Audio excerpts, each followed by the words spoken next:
Hello everyone, welcome to our channel current on affairs. तो आज हम 11 फरवरी के करंट अफेयर डिस्कस करेंगे और उससे पहले कल के करंट अफेयर का क्विक रिवीजन लेंगे। तो कल का पहला क्वेश्चन था, इस साल भारत सरकार ने कितने लोगों को भारत रत्न देने की घोषणा की है? तो ये की है 5 लोगों को। यह सबसे बड़ा नंबर है। इससे पहले साल 1999 में 4 लोगों को मिला था भारत रत्न और पहली बार भारत रत्न दिया गया था 1954 में। और इस साल मिलेगा 5 लोगों को, MS स्वामीनाथन को, कर्पूरी ठाकुर जी को, LK आडवाणी जी को और PV नरसिम्हा राव और चौधरी चरण सिंह जी को। इन 5 लोगों को मिलेगा इस साल भारत रत्न। LK आडवाणी जी को छोड़ के सबको मिलेगा ये मरणोपरांत। और भारत रत्न मरणोपरांत मिल सकता है, बट जो नोबेल प्राइज होता है वो मरणोपरांत नहीं दिया जाता। विश्व दलहन दिवस यानी कि वर्ल्ड पल्सिस डे हम कब मनाते हैं? तो ये मनाते हैं हम 10 फरवरी को। ये डे पहली बार मनाया गया था 2018 में और साल 2016 को UN ने घोषित किया था इंटरनेशनल ईयर ऑफ पल्सिस। साल 2016 को UN ने घोषित किया था इंटरनेशनल ईयर ऑफ पल्सिस। हाल ही में कृषि मंत्री अर्जुन मुंडा ने कौन सा पोर्टल लॉन्च किया? तो ये किया किसानों के लिए सारथी पोर्टल। नाम है पोर्टल का सारथी पोर्टल। और किसानों की शिकायत निवारण के लिए एक हेल्पलाइन नंबर भी जनरेट किया गया है 14447। हाल ही में किस राज्य ने डिजिटल हेल्थ इंडिया कार्यक्रम के तहत किलकारी कार्यक्रम की शुरुआत की? तो किलकारी कार्यक्रम की शुरुआत की है गुजरात और महाराष्ट्र ने। और ये किलकारी कार्यक्रम एक मोबाइल बेस्ड सर्विस है। इसको भारत सरकार ने लॉन्च किया था 2016 में। हाल ही में किस संगठन ने एक नए ग्रह सुपर अर्थ की खोज की है? तो ये की है नासा ने। नासा बनी थी 1958 में और इसके अभी एडमिनिस्ट्रेटर हैं बिल नेल्सन और इसका हेडक्वार्टर है वॉशिंगटन DC में। हाल ही में wild life photographer of the year 2023 award किसने जीता? तो ये जीता ब्रिटेन की फोटोग्राफर जिनका नाम है नीमा सरीखानी। 7वें हिंद महासागर सम्मेलन का आयोजन किस कंट्री में हुआ? तो ये हुआ ऑस्ट्रेलिया के पर्थ शहर में।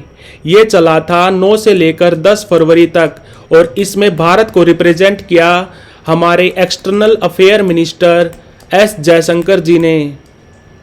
LIC म्यूचुअल फंड्स के MD और CEO कौन बने हैं? तो ये बने हैं रवि कुमार झा। और ये जो LIC कंपनी है ये भारत की सबसे बड़ी इंश्योरेंस कंपनी है। ये बनी थी 1956 में। 1956 में। अभी इसके चेयरपर्सन है सिद्धार्थ मोहंती। हेडक्वार्टर है इसका मुंबई में और ये काम करती है हमारे गवर्नमेंट ऑफ इंडिया के अंडर।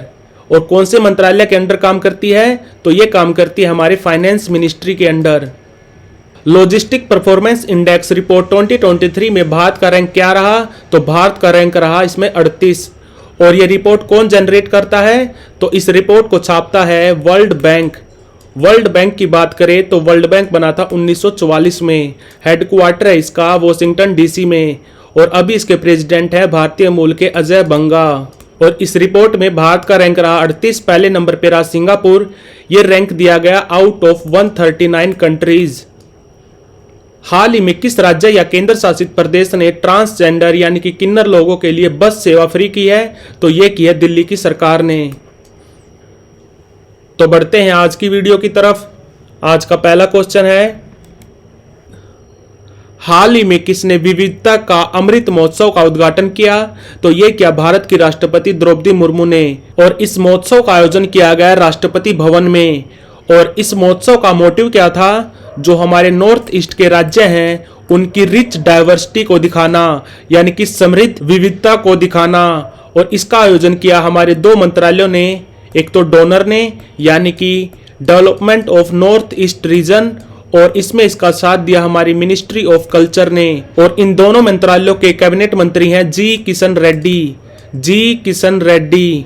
और बात करें अगर नॉर्थ ईस्ट की तो नॉर्थ ईस्ट में टोटल 8 राज्य आते हैं। कौन से?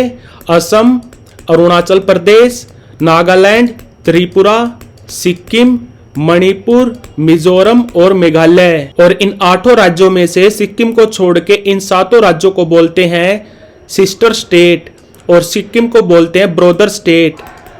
और गेटवे ऑफ नॉर्थ ईस्ट बोला जाता है गुवाहाटी शहर को। गेटवे ऑफ नॉर्थ ईस्ट बोला जाता है गुवाहाटी शहर को।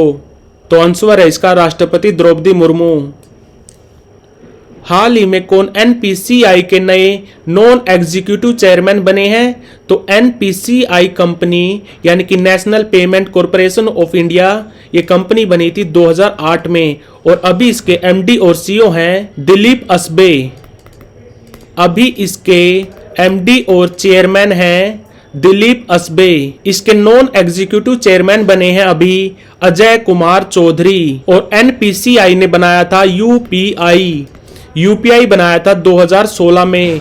यूपीआई यानी कि यूनिक पेमेंट इंटरफेस। और ये यूपीआई खबरों में क्यों आया था? क्योंकि फ्रांस पहला यूरोपियन कंट्री बन गया है जिसने यूपीआई को अडॉप्ट किया है।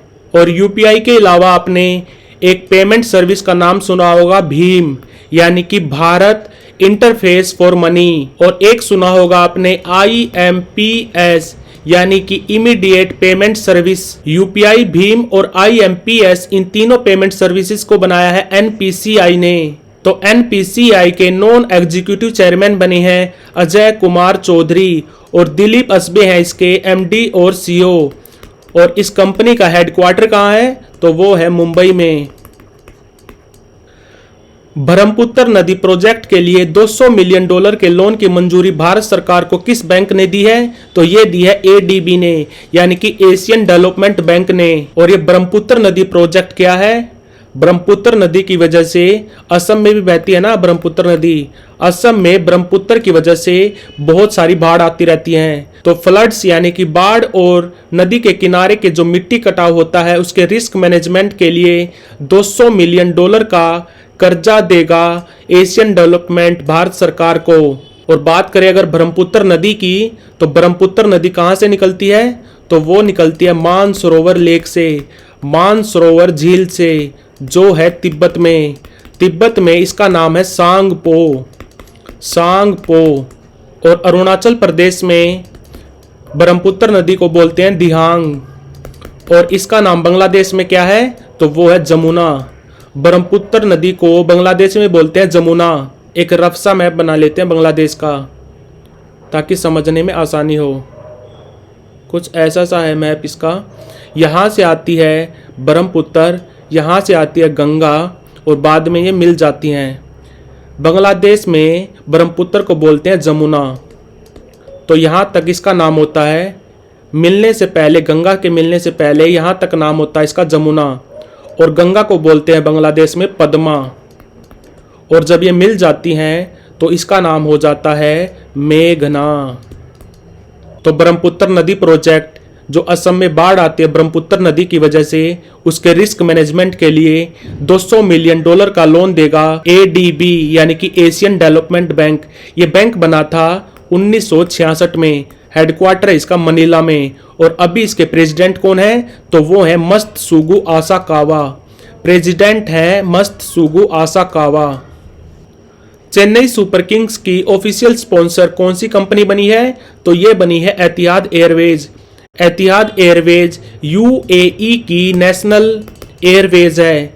यूएई की नेशनल एयरवेज है एतिहाद एयरवेज। और बात करें अगर आईपीएल की, तो आईपीएल के 5 साल के टाइटल स्पॉन्सरशिप है टाटा के पास। 2024 से लेकर 2028 तक के टाइटल स्पॉन्सरशिप राइट हैं टाटा के पास। और टाटा ने ये टाइटल स्पॉन्सरशिप खरीदा था $300 मिलियन में।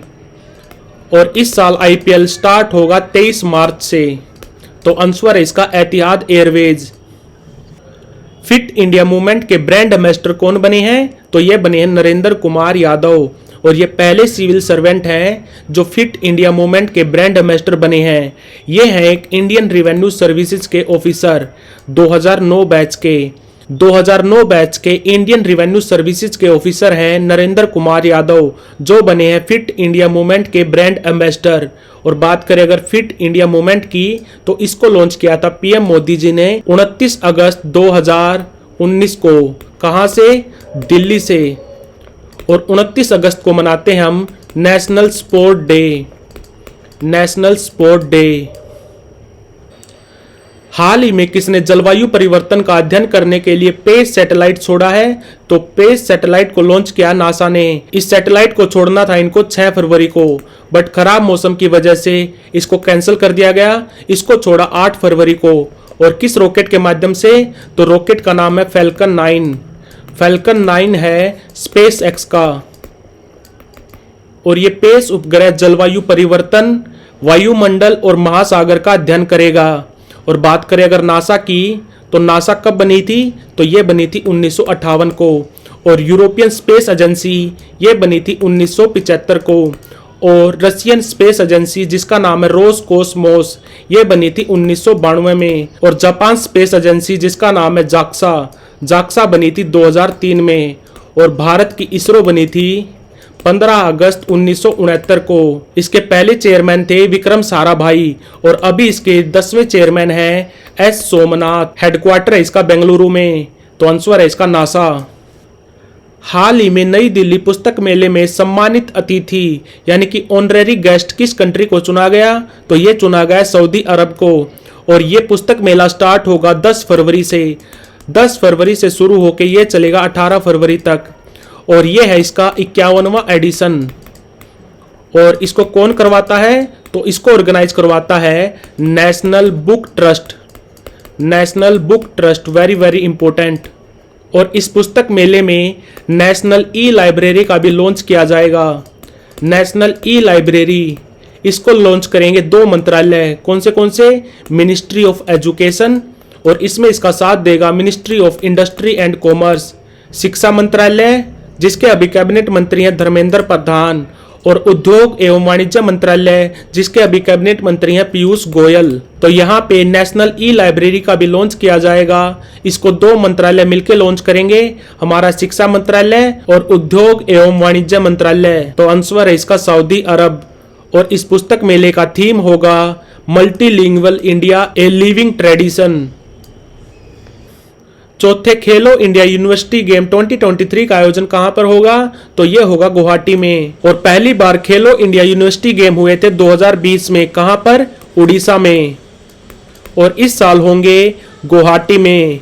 और ये चलेंगे 19 से लेकर 29 फरवरी तक। और इसमें लगभग 200 से ज्यादा यूनिवर्सिटी हिस्सा लेंगी। और ये 20 डिसिप्लिन्स में खेला जाएगा यानी कि 20 स्पोर्ट्स खेले जाएंगे। 8 वेन्यू होंगे। और इन खेलों का मैस्कोट यानी कि शुभंकर होगी एक बटरफ्लाई यानी कि एक तितली जिसका नाम होगा अष्टलक्ष्मी। अष्टलक्ष्मी मैस्कोट का नाम याद रखना अष्टलक्ष्मी। तो चौथे खेलो इंडिया यूनिवर्सिटी गेम होंगे गुवाहाटी में। गुवाहाटी है असम में। और असम के सीएम है हेमंता बिस्वा शर्मा। और यहाँ पे राज्यपाल है गुलाब चंद कटारिया जिनका संबंध है उदयपुर राजस्थान से। और गुवाहाटी में एक एयरपोर्ट भी है जिसका नाम है लोकप्रिय गोपीनाथ बोरदोलई इंटरनेशनल एयरपोर्ट। लोकप्रिय गोपीनाथ बोरदोलई इंटरनेशनल एयरपोर्ट। श्रीलंका के क्रिकेट इतिहास में पहली ओडीआई ओडीआई में दोहरा शतक लगाने वाले खिलाड़ी कौन बने हैं? तो ये बने पथुम निशंका। इन्होंने अफगानिस्तान के खिलाफ बनाए 210 रन। 210 रन बनाए इन्होंने नॉट आउट। इनसे पहले श्रीलंका की तरफ से सबसे ज्यादा एक पारी में ओडीआई रन बनाए थे सनत जयसूर्या ने। सनत जयसूर्या ने तब बनाए थे 189 भारत के खिलाफ। कहां पे? शारजा में। शारजा यूएई में। इनका रिकॉर्ड तोड़ दिया पथुम निशंका ने। पथुम निशंका श्रीलंका की क्रिकेट हिस्ट्री में ओडीआई में दोहरा शतक लगाने वाले पहले खिलाड़ी बन गए हैं। तो like share subscribe. Thank you for watching current on affairs.